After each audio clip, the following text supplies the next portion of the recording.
बिस्मिल्लाहिर्रहमानिर्रहीम। अस्सलामु अलैकुम वरहमतुल्लाहि वबरकातुहू।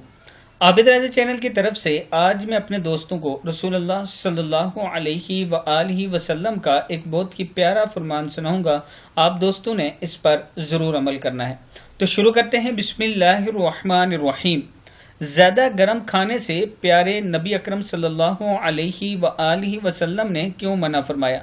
हज़रत अस्मा बिनते अबी बकर रज़ी अल्लाह ताला अन्हा फरमाती हैं कि इनका यह तरीका था कि जब सरीद इनके पास लाई जाती तो वो इनके हुक्म से उस वक्त तक ढकी रहती कि इसकी गर्मी का जोश और तेज़ी ख़त्म हो जाती।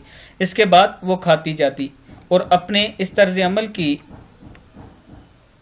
वजह वो ये फरमाती थी कि मैंने रसूलुल्लाह सल्लल्लाहु अलैहि वआलिहि वसल्लम से सुना है कि इस तरह कुछ ठंडा करके खाना ज़्यादा बरकत का बाइस होता है। मसनद अहमद की हदीस है, ये आप देख सकते हैं। यानी खाने को ठंडा करके खाना चाहिए, बहुत गर्म नहीं खाना चाहिए। ये नबी अकरम सल्लल्लाहु अलैहि वआलिहि वसल्लम का फरमान है। आप दोस्तों ने इस पर ज़रूर अमल करना है। अस्सलामु अलैकुम वरहमतुल्लाहि वबरकातुहू।